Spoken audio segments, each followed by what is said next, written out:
And guys, we are live. I'm talking with Justin Arth, professional quarterback. This guy's been all around. He's coming from Atlanta right now. Love to do this in person, but the nature of the beast, believe it or not, I'm not getting paid millions of dollars to do these things. So, Justin, appreciate you coming on the show, man. How you doing?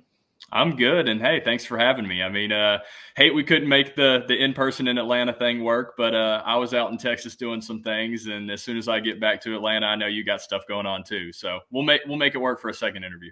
Yeah, I mean it's weird, right? I see your setup there. It's a little bit nicer than my Airbnb when I got to come down. So maybe I'll just shoot up to where you're at and you know, open a pop a Zin in, open a beer, and make it a little bit more casual. Get some busting with the boys vibes a little bit. Well, yeah, this live from the parents' basement is my setup.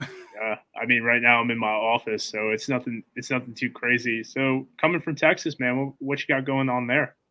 Well, I was playing with the West Texas Warbirds out in Odessa in the NAL, and that was very, very short-lived. And then had to get back to training up in the Dallas-Fort Worth area, which is obviously where I went to college, and got some connections and people up there. So picking up on some substitute teaching jobs while I was out there to kind of recoup some money and coach some kids, and then get back here and be ready for the next couple workouts and stuff I've got lined up for the summer.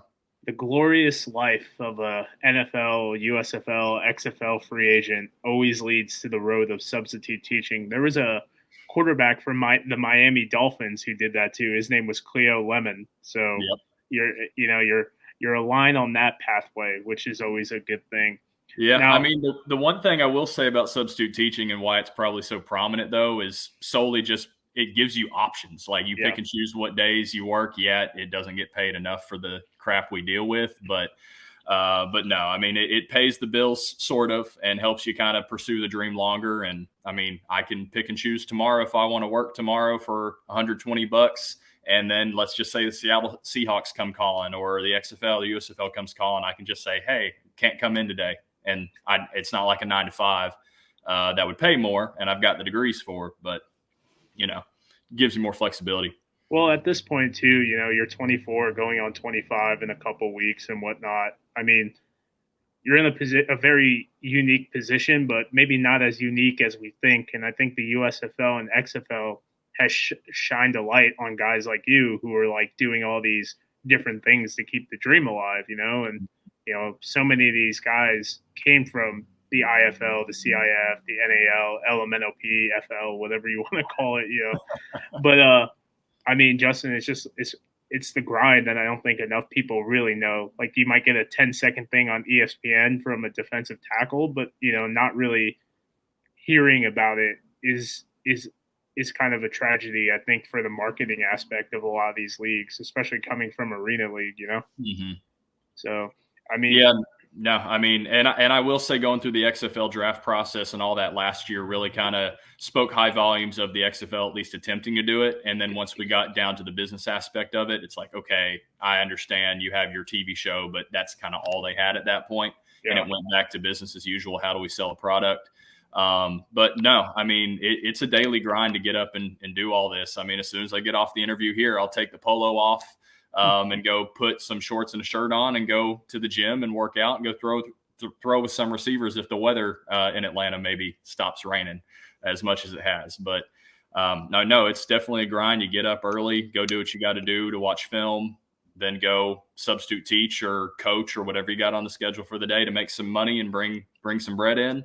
And then after that, you got to get back to work. And then before you know it, it's 10:30. It's dark outside. Got to go back to sleep and get up, do it again the next day. I hear you on that. You talk about the story, the TV show that they did. I mean, something that, starting your life a little bit of a movie, maybe not Zach Levi yet starting in your movie, but, maybe the other Wilson brother, there's Owen, Luke, and the other one. Yep. But, how about starting the first scene of the movie with Texas Wesleyan, coming out of high school and everything, and then essentially being a part of that rebuild in the program, right? Because I think it wasn't a program since, since Pearl Harbor or something like that, right? Yeah. So, I mean, we could probably even start the story back even senior year of high school. I mean, I remember I had, 15, I think, lower level FCS, lower level FBS Division I offers with like a Baylor preferred walk on, and the highest offer I had was Vanderbilt. And then I broke my collarbone my senior year, and I still have the picture of me showing up to my Georgia State official visit with the week after the broken collarbone, putting the jersey on, the arm holding right there. And that was the chain reaction that was like, hey, you were number 2 on our list to recruit anyway, and now you're damaged goods, even though it was the left shoulder, not the right. And so that offer got pulled. Well, we were playing Liberty that same day, who also gave me an offer. Well, they pulled theirs too after seeing me on the opposite sideline, hurt. Jesus. And then UAB, who was in a very similar situation to Texas Wesleyan, pulled. And then before you know it, like Houston Baptist and all these other kind of schools pulled. And then the only thing I had left was the PWO at Baylor. And they're like, hey, you're going to have to come in gray shirt or blue shirt, whichever one it was at the time. But you'd have to get into school normally. And I'm like, okay, well, I've got a decent GPA at a 3.49. I tested okay on the ACT.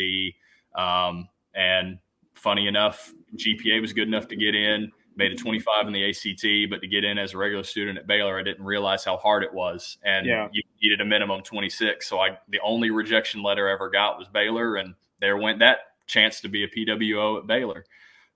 So fortunately, Texas Wesleyan hadn't had a football program since 1941 when the team captain went to go fight in World War II. And I was fortunate to be invited to a Texas versus World all-star game out in DeSoto, Texas.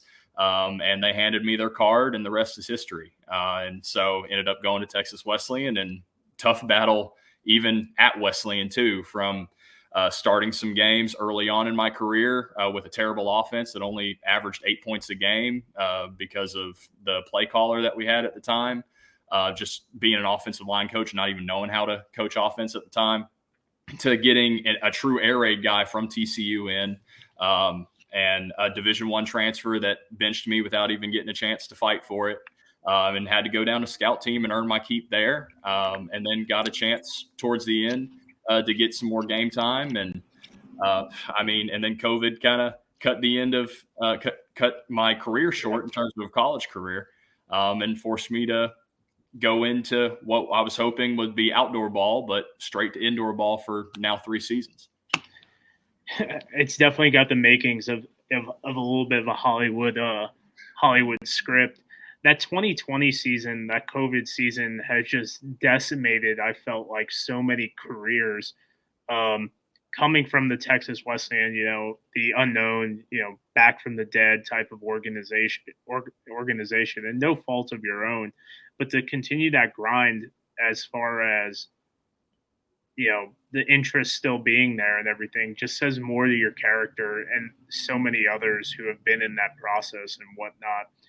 When obviously the dust settles on the college career, can you walk me through the process of what's this like for, a guy like you, to even people you've worked with and played with, of like, is this it? Or, do I keep grinding on it? And like the offers that you thought you might have to what reality actually was.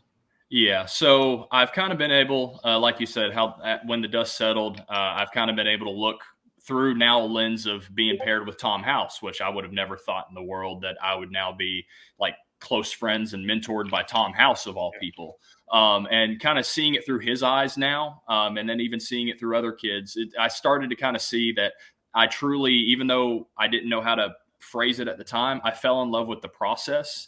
And so I didn't care where I was at. My high school year, or like my senior year of high school, when I had the broken collarbone and was playing pretty well, had big offers, whatever, I knew in my heart of hearts that God's plan for my life was to play football, and do whatever I had to do that. And so I fell in love with that process of, how do I get to that next step? I'm going to leave no stone unturned to find that next step. And so that led me to all-star games. It led me to showcases, and it ultimately led me to Texas Wesleyan. And then going through the process of starter to scout team, back to starter to COVID. It was kind of the same thing. It's okay, I hate where I'm at, but what do I need to do to get myself out of that situation? I mean, it's kind of like that one clip that's now going around social media a lot of Tom Brady talking to the Bryce Youngs and the guy and Will Levis and Anthony Richardson and that rookie class this year, talking about how I don't care if you're the first round pick or the 199th, like you have to go in and outwork everybody every day, and that's how I stayed longer than everybody else. That's kind of what I took to say, hey, I've always kind of been doubted because I was on the shorter side. I'm not 6'4". I mean, I'm 6'1". I'm Drew Brees' size, but and there's shorter guys in the league now. But at the end of the day, I'm still going to have size against me. People say I'm not that great of an athlete, so I have to prove that I'm a better runner and a better athlete. And there's always something to prove somebody wrong with. And falling in love with that process to say, okay, what's the next step? And if I do the next right thing, it's going to lead me to another decision where then I have to choose the next right step to be able to get myself to a position where I can make the most out of every opportunity that presents itself. And if there's no opportunities, then you got to go kick a door down or you got to go steal somebody's seat. Because there's not a chair waiting on you, or there's not an NFL practice squad or a third string job just sitting waiting for me to go sit in the chair. I got to go take that from somebody else.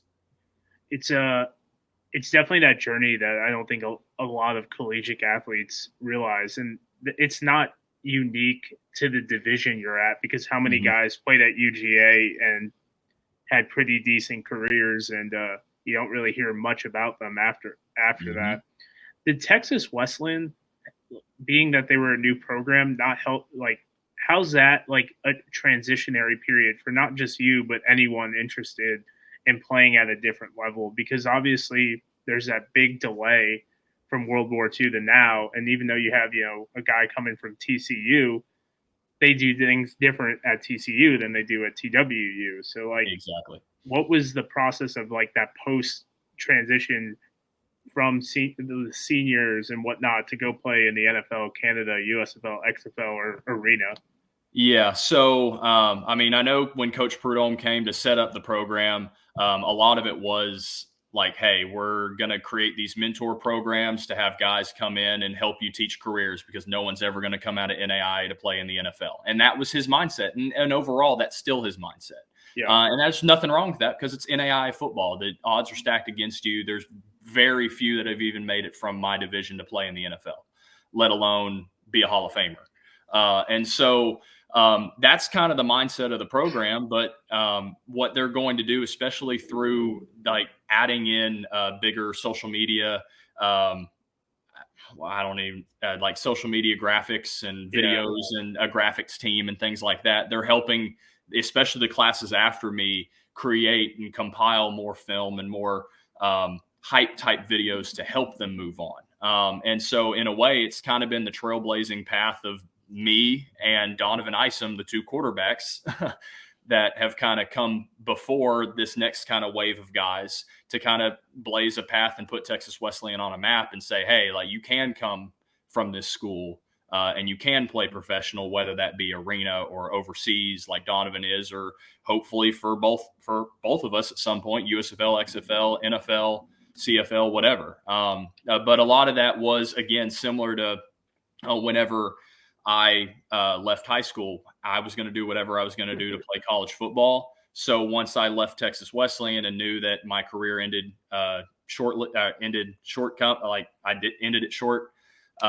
I had to then go say, okay, do I want to attempt to play professional football? If my answer is yes, I got to be all in on this thing. And now I need to go find an agent. I need to go find people to give me an opportunity. And that led me to the Peach State Cats, where I got my first kind of glimpse of professional football, got paid a little bit for it. And I was getting some film. And then at the time, I had a good agent that was helping me be connected through arena ball.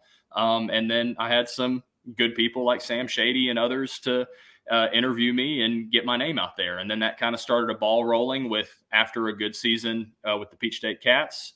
It led to other bigger leagues taking notice, because they're like, oh, well, he just graduated from college and put up some decent numbers, and maybe there's an opportunity. And then every showcase I went to, I kept improving. And at that point, I was working with Tom House. And I mean, I just kind of started that ball of momentum rolling. And once you get momentum rolling and it's on your side, it can be massive for you. Now, that first breath of arena ball, and I hate to keep bringing back this Kurt Warner thing, but I've heard it from a lot of different guys of, especially at the quarterback position, it was a little bit overwhelming, as far as being in a little smaller structure where your tip passes don't go to the dirt type thing where they, because someone's 3 inches away. Obviously some motions and whatnot. Like how are you feeling about that transition from the traditional game to the arena game?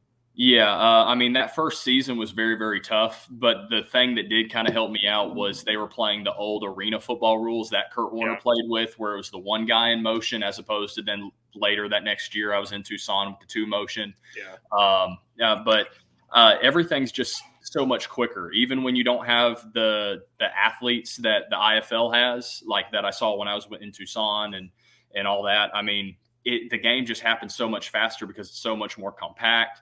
And you go from where my strengths were as a quarterback in the outdoor game, and they still are, in terms of being able to throw with anticipation and being able to manipulate defenses and be the Peyton Manning, so to speak, of the offense, to say, all right, I know you're in cover 2, or I know you're in cover 6 cloud, or whatever. And be able to decipher that and manipulate defenses to give you open spaces and get the ball in there before they even expect it. Well, in arena game, it's either all man or they're playing some weird version of arena version 2. But it's, what defenses they're playing, but it's kind of all just read and react. And so it's not like I catch the snap and here's my first read, here's my second read, here's my third read. With how quick defensive linemen are getting to you too, it's you look at this one read, and if he's not open, you better either throw it out of bounds or start running for your life, because you're not going to really have much time to come to a second read. And then the more coaches I've kind of been around too, I've started to learn some of the tricks of the trade of the arena game, where you instead of looking at particular reads, you get your eyes to a certain corner pre-snap, and then that'll tell you what he's going to do. And then based on how a receiver runs their route, because they'll have like 5 different ways to run one post, and just to get open. And so it in a way, it's like a mixture of football and basketball. It has that kind of feel of it's you don't really have schemes. You don't really have it's you just kind of go out there and have fun, and it makes it harder for a quarterback. So it's fun for a receiver to play. But I think there's things that's obviously moved and affected my game positively because of now playing arena ball or being in arena teams for 3 seasons now. Now you talk about the positives and the negatives. Do you feel like when you do these workouts with the outdoor leagues and whatnot, do you feel like it kind of, like that week, it has to be more mental preparation of like, okay, and I've never attended a pro workout, so excuse my ignorance, but in certain aspects, I'm sure they go 7-on-7. Like, do you have to kind of do, like, when you're training for that, revert back to your outdoor tactics of, okay, if the safety's shading over, a certain linebacker in the slot, the linebacker's probably coming on a blitz and whatnot. Yeah, no, I mean, for me, it's an easy transition to get back outdoor, just because part of my daily routine as I go on all 22 and I'm looking at NFL film and I'm reaching out to guys like friends of mine like Malik Willis to say, hey, like, what's Tennessee teaching you that you can teach me? Or guys like Sam Ehlinger, or even the Tom Brady's and Drew Brees I never thought I'd have on my phone.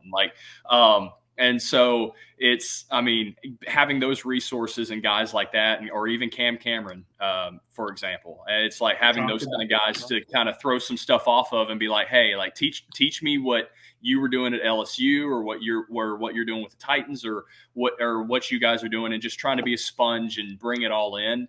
And for me, with these pro workouts, especially like with the NFL workouts I've had, you obviously need to know what you're doing, and that's more of a preparation piece. But a lot of these XFL workouts, USFL workouts, they're running it very similar to a combine, where you show up, you do your combine stuff, you like your drills, your 40, all that, and then you become a ball player. And that's where you read and react. And things that I learned from the arena game, where you just kind of read and react. You have your one-on-ones, you have your 7-on-7, you do routes on air, you do some quarterback-specific drills, and at that point, you cross those lines and you stop saying, all right, I don't have to prepare for this. Obviously, I have to prepare physically to be ready to do it, but I don't have to necessarily prepare myself mentally, because once I cross those lines, it's flipping the switch and, hey, we're just playing ball. Now you're talking about combines. The XFL yesterday, they released their combine for HBCUs, but I believe at Georgia State, they're doing it for everyone. Yep. Are you locked in, ready to go? Yeah. So actually, earlier today, got an email about that, about being invited to it. Now they still have to select you, but they're inviting you to apply. So I've got my name in the hat. They've got my film, and I've already paid the down deposit. So fingers crossed. I mean, I was a part of two XFL team workouts last year, and then 2 other XFL specific workouts. So I'm not too worried about not being selected. But yeah, no, I mean, I was actually just getting that stuff handled maybe about an hour ago. Now, going to the XFL, granted, he didn't have much success, but obviously 2 arena guys getting selected, DeAndre and Mitch. Mitch obviously released, and now I think he's on West Texas now. And Mitch was going to West Texas, yeah. And then you had Anthony Russo now working with the unofficial Team 9 of the XFL up in Mass. Yep. Even seeing DeAndre, granted, I'm not the biggest DeAndre guy over here, but even seeing him on that field, and his story is a little bit different than yours. There's been a couple of these IFL guys, especially, fan control, having a decent impact. But seeing that definitely has to keep the motivation going and whatnot. Like, this is a real option. I could really do this. And I know everyone talks about Kurt Warner, but seeing it even on the smaller scale of a more realistic reality, if that makes sense, like that's got to keep the grind going for you as well, right? Oh, of course. Yeah, no, I mean, the passion for me is kind of there, whether guys have gone before me and have made it or not, because if nobody's done it, I'll find a way to do it. Oh, yeah. But at the same time, no, it is a big positive kind of mental boost to see guys like Mitch Kidd or DeAndre Francois or other guys, even the Kurt Warners of the world, make it from some type of arena. And that just continues my search to say, okay, I've been with some pretty good arena organizations, and I haven't 100% found the right fit, but find the right fit, go get the film. And it's what I keep telling people too, when people keep asking, hey, why aren't you being invited to this NFL rookie minicamp or this, that, the other? And it's like, everything I'm hearing from CFL teams, from NFL teams, USFL, XFL, they all love me and I'll have a spot open for me, but I'm just kind of right here and need to get here. And that's just more game film. And so finding that right opportunity to get more game film and push the needle from here to here just slightly so I get that contract. It's turning the interest that I have into sign on the dotted line. Well, in my opinion too, and I don't want to come off as crass to the business side of it, is if I was an NFL GM and I worked out in, like the Falcons and whatnot, and I already worked you out last year, I don't want to waste your time or my time with you, because if I need to see you, I'm going to bring you in no matter what. So versus the Bills brought in McClendon and Dormandy, these guys haven't even sniffed camps and whatnot. It makes more sense to do that to where, okay, let me see these guys. Okay, I haven't seen Justin yet. What's Justin got going on? Okay, like bring him up to Buffalo because we know Justin. Let's not waste our time, waste our time and your time, because, I mean, it's a discouraging process. I talked to 2 XFL guys who had minicamp invites, and, they get sold the bill of goods, and then signings come out, and it's like, we like you, but, we need a defensive back. Yeah. And the unfortunate thing is that's just the business, and we're in a very cutthroat world of football. So you just kind of got to live with it and be okay with it. But no, I mean, for me, it's any type of way that I can continue to stay relevant with these teams is going to, I feel like, give me some type of advantage, one in the future, But two, it's going to keep doors open Yeah. rather than closing them sooner rather than later. Because it's okay, yeah, it starts to get expensive going to all these showcases or camps or things like that. Because yeah, they invite you, but it also comes with a fee. They don't always waive the fee for you, so it continues to put a hole in your pocketbook. But you got to continue to stay relevant, because how are they going to know you've given up on the dream if you're not still out there? And so for me, it's never a waste of time. And then hopefully one of these pro workouts with some NFL teams, hopefully coming up pretty soon again. Yep. I'll be able to have some photographers there and some jerseys or something to actually be able to post something, rather than just show up and do the one workout for 2 hours and maybe have the t-shirt to prove it. But other than that, you got nothing. Well, it's a shame, man. If you were in St. Louis, my Georgia travel schedule doesn't line up to this one, but we should be at the St. Louis one. And I just sent in to see if media could be there. I was going to take some pictures and whatnot.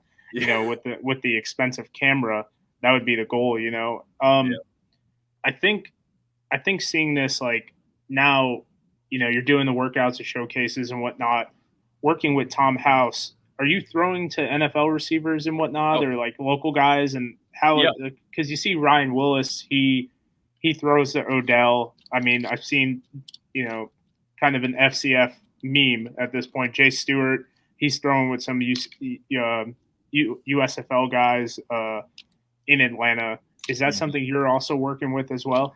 Yeah, so I mean, I've got a bunch of guys, whether it's in Fort Worth, Texas, or here in Georgia, or even in San Diego, where Tom's based out of, where depending on when it is in the season, gives you more or less receivers to work with. Because there's been times that, because I'm working with or training a bunch of major league pitchers or minor league guys too, so every once in a while, I know I've had a couple TikToks blow up because a guy playing receiver is actually a pitcher, and they're saying, "Oh, he runs like a 5.2 40." Well, funny enough, guys, he actually runs like a 6.2 40. But yeah, I mean, it just kind of depends on the day. So I mean, especially once the NFL offseason's really in full gear here, and a lot of guys are out here in Atlanta. Guys like Chris Conley, I work out with a lot. I mean, Antonio Gibson, because he's from my area. I mean, Isaac Rochelle, he's from my area too, but he's obviously a D lineman. But I mean, we've got and a TikToker. Yes, and a TikToker. Yeah. I mean, so a lot of it's just kind of where I'm at in the country and who's available at the time. But yeah, no, I mean, I got guys on speed dial, and then there's a bunch of guys that I'm meeting through these XFL workouts last year that live in Atlanta, and they're coming out to these workouts. And I mean, or other arena guys that I've played with that are like, "Hey, I'm gonna be in Atlanta for a week," or "Hey, I'm gonna be in Fort Worth for a week. Hey, you want to get some workout in when I'm there?" And so it's not 100% always set in stone of who's going to be there and whatever. But no, I mean, I've had some pretty notable guys. Have thrown to Odell once or twice. Have thrown to Jarvis Landry once or twice. I mean, obviously, even at the Fan Controlled Football League tryout I had, I mean, even Destroying was even saying some good things about me. So, I mean, and throwing passes to him for his YouTube video that I guess I didn't make the cut for. But no, I mean, I've thrown to a bunch of different guys, and I mean, heck, if the rain stops out here, maybe a couple more guys will come out today. But it's kind of hit or miss. You kind of send a mass text out to everybody, and it's like, all right, who's going to show up today? Who knows? But I know I'm going to be out there throwing to somebody. Well, man, if you do that in Atlanta, and my girlfriend's down, she's a lot better with the camera.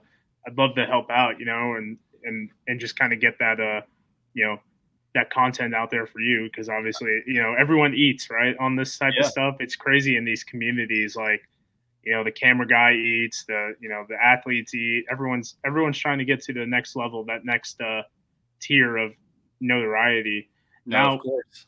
Now coming back to our off season, or excuse me, our off camera conversation. Let's jump into that for the last kind of segment of this. Talking about the substitute teaching, right? How rowdy is after that Google search, because even the 7-year-olds got little computers in their hands right now. Yeah, no, I mean, these schools are getting crazy with giving these kids computers to take home, and they got to make sure their Chromebooks are charged for the next day. But no, I mean, it kind of depends on the age. I mean, I try to stick to middle school, high school, because I think that's who I kind of tend to be more okay with. and play 15-minute class period, they still leave and go somewhere else at some point. So it's not like elementary where you get them the whole day.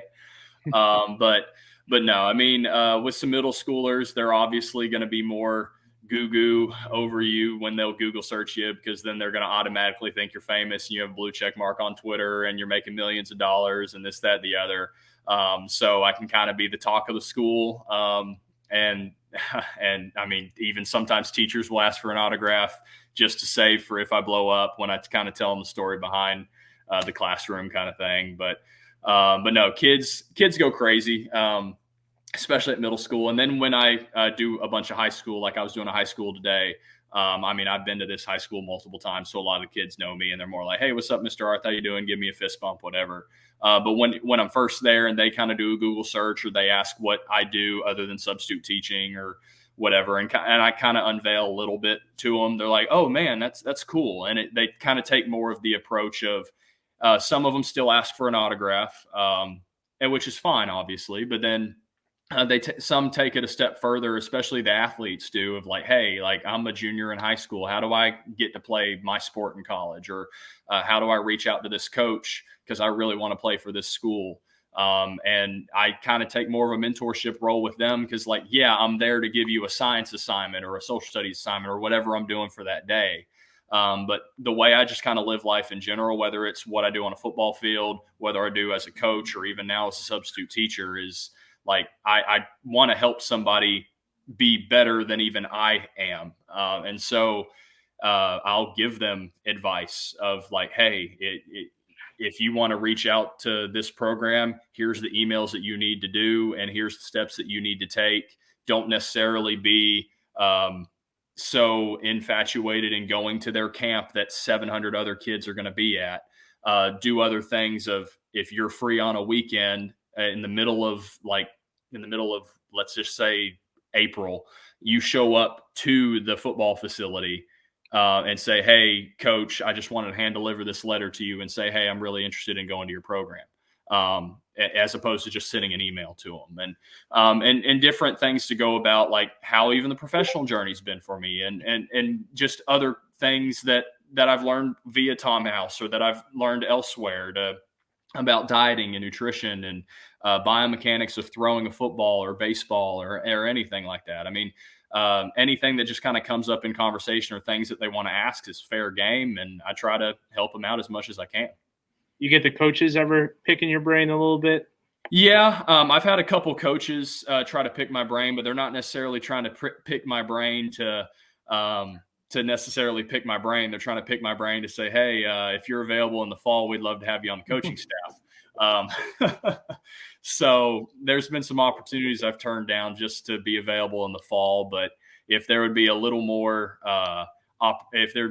flexibility in being able to show up, get paid, not just be a volunteer guy, but show up, get paid, and be a quarterbacks coach for one of these high schools here in the Henry County area, which again, I went to the same high school as Will Anderson. And Trey Dean and other guys that are finally hitting the pros now too. So we've got some pretty good guys in our area and some pretty good programs. So, but if that would allow me to continue coaching and building up more of a scene over there too, and helping more kids, then so be it. But again, just like with playing, it's got to be the right fit.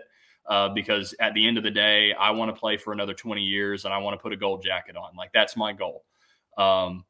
And so I'm not going to settle for anything less than that goal. And so I'm going to give all of my effort and all of my attention to that goal and try to make that happen. And so whatever I have to do to help other kids, great. But I still have my goal of playing in the NFL and being a Hall of Famer. So that still comes first and foremost. Now, you talk about that's the ultimate goal, but behind every Hall of Famer, there's a Hall of Fame speech. Talk a little bit about your support system. You know, we kind of made the joke about doing the studio in your parents' basement, but obviously they have to be a little bit supportive of this, right? Oh, of course. Yeah. I mean, I'm very fortunate to be in the family that I'm in that does support me. Now, obviously they're not paying for everything, or they're not doing any of that. So I still got to go out and make the money to make it happen. But they're very supportive in terms of helping me pursue this. I mean, I've got a small team. And it's growing ever more so now because I've got Tom House on the team and I've got Cam Cameron on the team, and and even the Drew Breeses of the world that are like, oh yeah, you kind of do remind me of myself when I was your age, kind of thing. And so the bigger the team I have, the better, obviously. But no, I mean it's one of real support I mean I don't know. I mean it's just great to have the team that I have, because I wouldn't be able to do it without it. And it makes the grind so much easier to know, like, hey, like, we're here supporting you, whether you're in Texas or you're in Arizona or you're in California or you're in Wyoming. Like we'll still support you in whatever you need. Like, we're going to try to make that happen, because at some point we hope that it can turn back around and I pay them back for all the favors that they've definitely been helping me through. Do you and Cam ever talk about Cleo a little bit? That 1 in 15, the substitute teacher throwing that 70-something yard pass to Greg Camarillo. Has that come up a bit? Funny enough, no. We talk more about his other prize possession, Danny Etling. Me and Danny hang out a lot, and Danny basically lives with them now. So I'm a Danny Etling shill, man. I mean, I like the guy a lot, dude. I'm glad he's going to make a little bit more money this year. Hopefully, I don't see him not being employed by the Packers, but I'm a big Danny Etling guy, man. Yeah, no, I mean, I am too. He's a great guy to be around. He's another guy that I can go pick brains and stuff with too. I mean, and so no, I mean, it's a good team and good guys all around, that whether they're Major League Baseball pitchers like Jacob deGrom or Shane Green. Don't say the. I'm originally from New York, man. So like the deGrom thing is just, you want to hurt my feelings, dude. Like that'll put me in some deep depression, man. Well, I'll hurt your feelings a bit more. I kind of already had the inside scoop that he was leaving the Mets. I knew a guy who works for the Mets that kind of told me the same thing. Like, I mean, these guys all got to get paid. I'm talking to enough guys at this point where I'm not real. I don't want to get on this pedestal. I'm not the fan. I'm a fan of the player, not the team, if that makes sense. I want these guys to succeed and whatnot. But I mean, I got that text message that said it doesn't look good, a couple months back, and golly, man, the people in New York, man, they especially Met fans, they don't get it. But oh no, but I mean, I get it. I was at the Braves game yesterday, seeing my old buddy Freddie Freeman play for my most hated team in the Los Angeles Dodgers. So I get that one. Yeah, Jake was a great. The coolest thing about him is, like, because I was really around in New York in 2015. Like, I was at so many games because no one expected the team to be good. I think they were 51-51 at the All-Star break, and you saw that peak Harviness and Bartolo, and then they bring up this young guy named Noah Syndergaard, and deGrom was just kind of an afterthought in 2014. And I mean, it was just such a great environment that, I mean, we obviously want to win a World Series. I say we, the team wants to win a World Series and the fans want that, but you can't, that's a hard thing to do, man. And you can't forget those memories. I'll never forget him going 7 innings every day, giving up 1 run and still getting a loss. That poor guy. Hey, that's the game of baseball. I mean, it's just like football too. I mean, my first ever professional game, my first ever pass was a pick six, and then we ended up coming back to win 42-24 and I had like 6 total touchdowns. So yeah, it's part of it. Yeah. Well, Justin, where can people find you? Let's wrap this up because I think we should save the juicy stuff for when I'm hanging out on your parents' couch. Got my mic set up, and we could FaceTime Danny Etling, so I could be like, "Yo, man, you ran that 86-yard bootleg against the Giants, and you got to show me your Super Bowl ring." And that, or I can FaceTime Tom Brady and see if he actually answers. Man, no, let's not do that. I'm not ready to go viral yet. Let's get an extra 200 views from Danny Etling from Terra. Where is he from? Terra Huerte. let's do baby steps before, because I don't think I don't think I could afford a $400,000 security detail for Oh the yeah. guy who FaceTimed Tom Brady. Well, hey, he's a Raiders owner now too, so Oh, you got some more fans there. But oh no, my God. I mean, you guys can, and anybody listening, you can find me on Instagram at jarthqb11, on Twitter at justinarthqb, YouTube. I think it's the same thing. I try to do some vlogs here or there. That's where camera people, editors, if you're listening, definitely might need some of you to upgrade the content. But no, I mean, you can find me on social medias there. I got my own website, A11 Performance, got some merch and all that kind of stuff too, as well as blogs and workout stuff that I got coming out pretty soon, and a bunch of different things. So definitely go check the website out too for all you watching. But yeah, I mean, any of you guys listening, if you want advice, whatever, feel free to DM me. My DMs are always open. And then obviously we'll continue this professional football journey and take it where it takes it. Always, guys. Well, you heard it. Go ahead, follow Justin on social media. Go ahead, like and subscribe this video. Big shout out to Sam Shady Sports, the champion of the arena leagues, for not only guys like Justin, but tons and tons of people. Go ahead and subscribe. Justin's going to when this episode gets live, because we're shilling each other right now. But thank you, Justin, for coming on, man. I really appreciate it. Oh, no problem. Thanks for having me on, and can't wait for you to sit next to me on this couch here. Yep. Get the PBRs going. Yeah.